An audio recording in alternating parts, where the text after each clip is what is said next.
So this is the cheapest Jeep I found for pretty cheap on Facebook Marketplace. We're planning to go off-roading in a week. I mean, it's not in that bad of a shape, but steering box, somehow they broke a few bolts. I don't know if you can see it under there. Needs to be drilled out and replaced. And then we also got the transfer case. They went to remove it and also broke a few more bolts out. And honestly, I have no idea what we need to do to fix this thing yet. It's got a drive shaft that's been held by pretty much just a couple of straps. I mean, it's just an off-road Jeep, so it doesn't really need to be perfect or anything. And then we got the interior. It's pretty much, as you can see, there's nothing in here. So I actually destroyed that thing that we keep using for off-roading.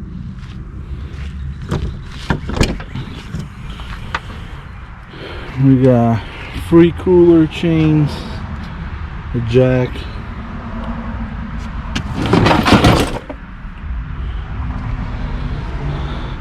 speaker hanging down. I don't even know if that works, honestly. I got the battery charging.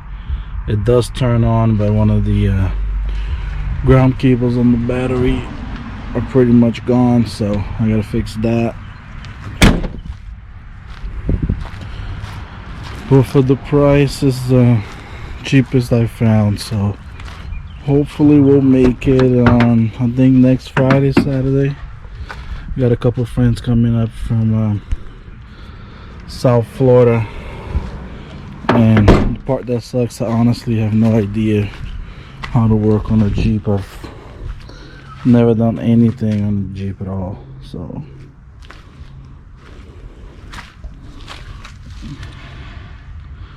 I'll pop the hood.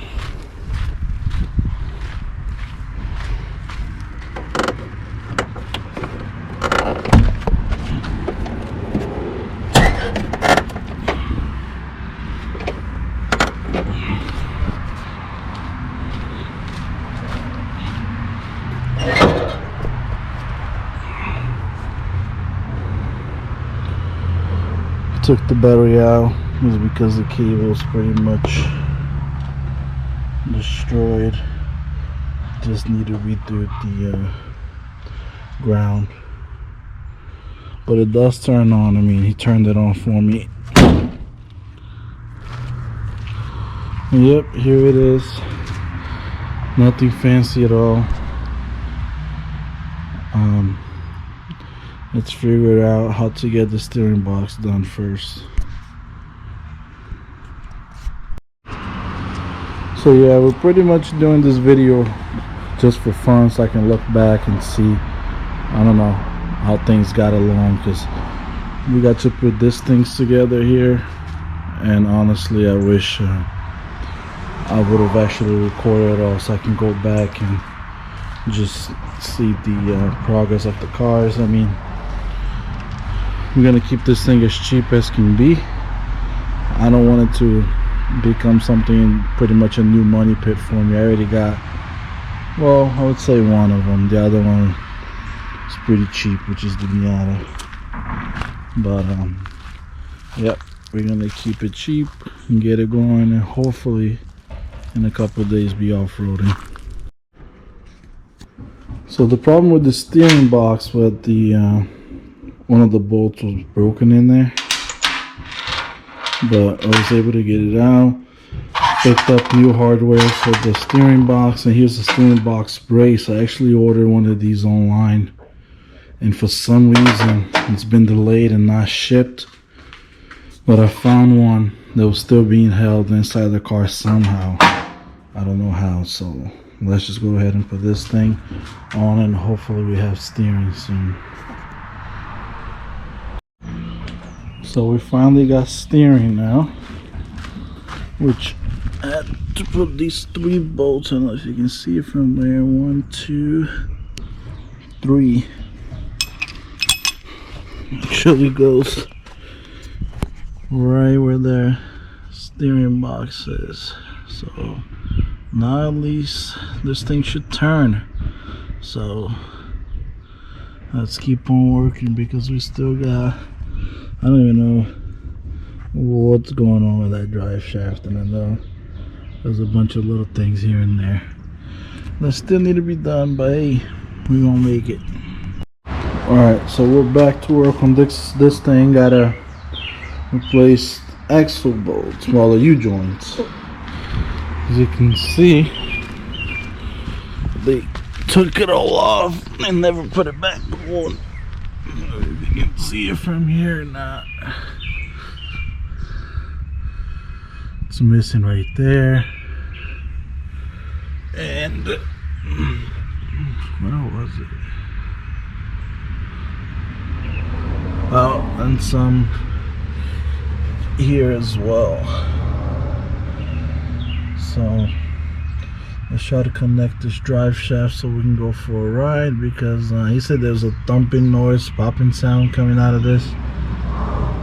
So I gotta figure out what it is, because we gotta go off-roading with the boys next weekend. So whatever needs to be replaced is gonna have to be figured out now, because we're kind of running out of time on something that I honestly never worked on. So let's start by putting these bolts back on and see how it works out.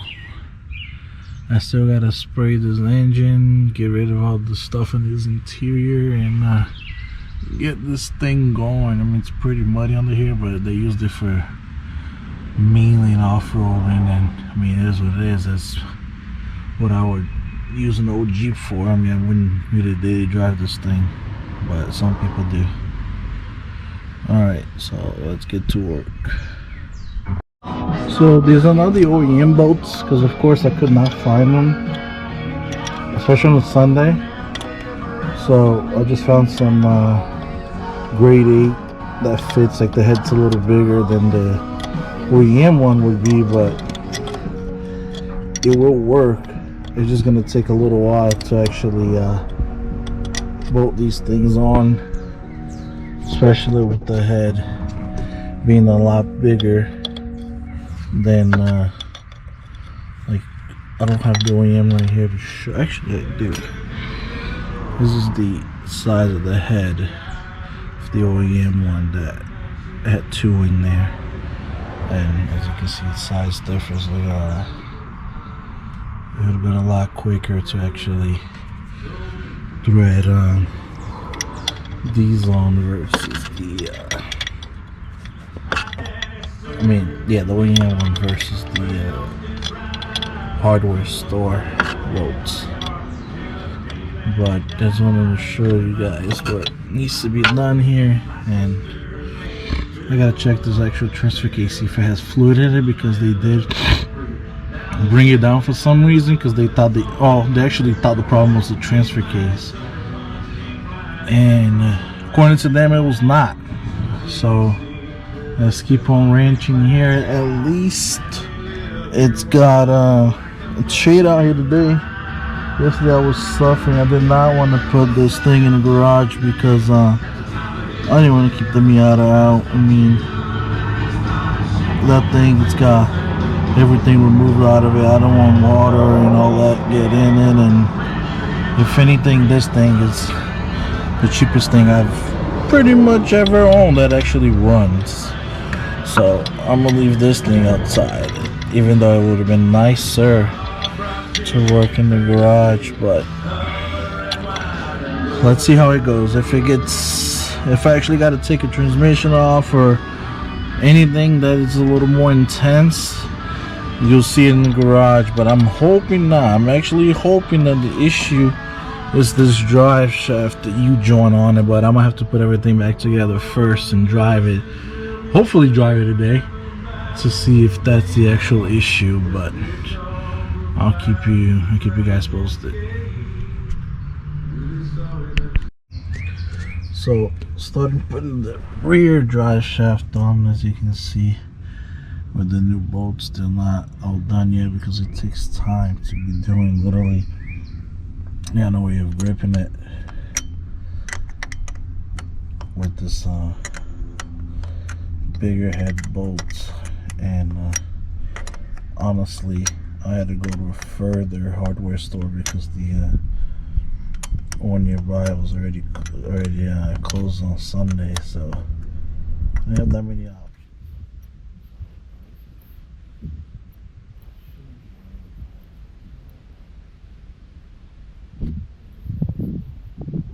Finish this up and then finish putting this one up. I'm just hoping these bolts aren't too long because they are a little longer than the OEM ones, but let's see how it goes. Hopefully within the hour we can finish the stuff here and try to drive it. I mean, I'm gonna try driving it probably around the property here, because this thing breaks down, I honestly gonna have to pull it with the truck, and I got nobody to be inside the Jeep, so that's not gonna be fun. I already had to move it yesterday by myself, pulling it with the truck, but it wasn't too bad. But as you can see here, they are a little longer, but I don't think on the rear drive shaft is going to be a problem. I'm just worried about the front.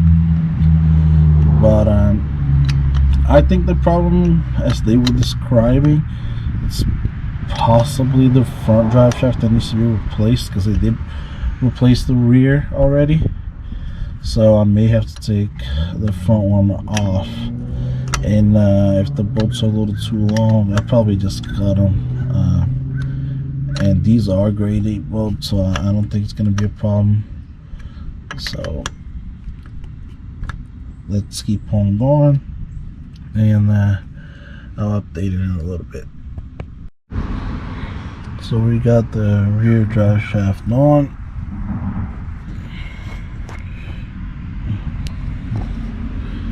It's a little longer, the bolts, but it should be fine on the rear. Now we gotta finish these right here,